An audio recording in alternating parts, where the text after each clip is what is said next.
Hey guys, how's it going? Welcome back to another video. Today's video is an unboxing video. So we just got the S&B cold air intake in. I bought it on Amazon, so of course I'll leave the link down in the description. It was free shipping. It was the same price as if I was to buy it on their website, but the shipping was free. It said it was gonna get here like in 10 days or something like that, but it came in 2 days, which was very, very fast. So little hack, I guess, if it's the same price on someone's site as it is on Amazon, depending on all the warehouses and everything, you may be able to get it a lot quicker and a little cheaper than if you were to just buy it on their website. So we'll go ahead and unbox it. I'll show you guys the quality. Hopefully it's good. It looks great. From what I've seen with S&B all in the past on the West, like running in the desert and stuff, it's always been high quality stuff. I'm gonna then talk about why I went with this as opposed to like the two others that I was thinking of. And then in the following video, we're gonna install it and do all that cool stuff. So.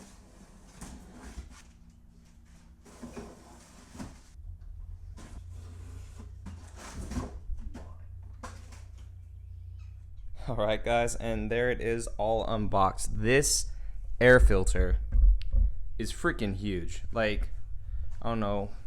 Here, we'll just put it on top of the stock air box. That is insane. So, obviously, very improved airflow, hopefully, from that. I mean, if that don't improve airflow, then there's something wrong with this system, but that is crazy. That is huge. All the parts, very hard plastic. They look really, really good, high quality and everything. And then this right here, it's a plexiglass cover, so you'll be able to easily see in here to see if it's super dirty and if you have to clean it out or anything like that. You have the hose clamps and everything, gasket seals.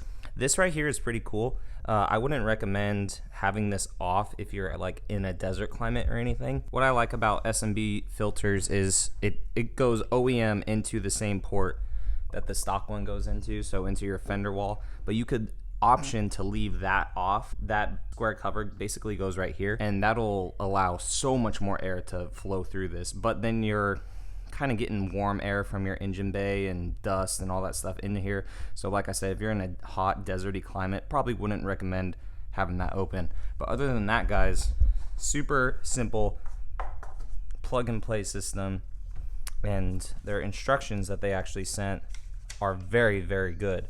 All the parts that it came with and everything is all pictures, which is awesome because stuff that has so much text is kind of annoying to do. That's why I like to do videos for you guys, but every single step has a photo, so that's awesome. So there it is, guys. It's all unboxed. I like to do unboxing videos. Some people don't care, they just want to see the install, but that video will come. I like to do unboxing videos just to include that experience with it and not make a install video stupid lengthy long because I included unboxing. I like to show you the first-hand experience of unboxing it, if there's any faults with the system, that way you're seeing it as I see it. So why did I choose S&B over AFE or Volant or K&N or something like that? Well, first off, I don't like K&N. Sorry if you guys run it. I'm sure it's good in some aspects, but a brand new vehicle comes out, and who's the first company that has a filter system for it? K&N. They may be great. I'm not sure, but to me, in my eyes, when I see that, they're just pushing systems. They don't take the huge R&D that goes into everything like that to produce a great system. S&B filters, this motor and just whole setup with the 4Runner is like 10 years old now-ish. I mean, there's been different variants and stuff with it, but they literally just came out with their system 4 to 5 months ago, which to me, that says R&D is really there. I know it's a newer system, so maybe this past year it came out, I'm not sure, but it wasn't 10 years ago.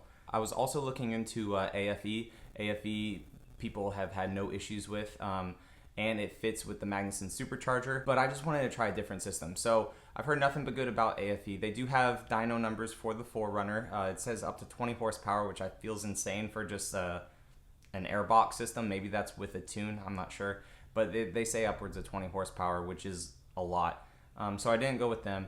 And then Volant, I was looking at Volant, and I messaged their marketing agency and stuff, and I said, hey, would you guys like a free product review, all this stuff? I have a YouTube channel, all this. And they sent me back a question mark. And I was like, do you want someone to review your product? And they didn't even message me back. So I don't care. I don't like search for free products, but if a company's willing to send it out for me to try for you guys to get an honest review, I try to go that route to one, save me money, and two, get a legit honest review for you guys. I did the same with S&B, I'm not gonna lie, but they said, hey, thank you for your time, your channel looks awesome, but we're not looking for sponsors at the moment. Perfectly fine with that. So I went out, I spent my own money with them. It wasn't like a question mark and then not returning back. So with that there, that makes you say, hey, their customer service freaking sucks. So that's why I didn't go with Volant. I didn't go with AFE just because everyone runs it. I wanted to give you guys another option. And I went with S&B because their customer service was amazing, just in the marketing aspect of it. And then some of the reviews that I did see on Amazon, people, granted there's only 2, but some of the people were having issues with it fitting. So I spent about 10-15 minutes instant messaging one of their customer service representatives, and they said, oh yeah, here's the video, and which I had already watched the install video. They said she didn't seem to have a problem. I said, okay, cool, but if I'm one of those people that accidentally has a problem, like what do we do? And they're like, sometimes people don't push the cone in all the way to the fender system. They don't adjust the clamps properly when putting it into the intake system. So I had a friend on Instagram who said it was a little hard to get it on the bolts, but once he got it on the stock bolts, it worked perfectly fine. Other people said, hey, I've had no problems with it. So I believe it may be just the people that rush it and they're like, oh my gosh, it's not completely plug and play. So that's why I went with them. And then I asked her, hey, what if I have issues? She's like, please feel free to just call us. We'll either send you out a new system or we'll talk with you on the phone about it. So customer service is what I care about most, guys, especially if you have issues with it. If they're not willing to help you out on the phone before you even buy their product, what makes you think they're going to help you out when you have the product in your hands?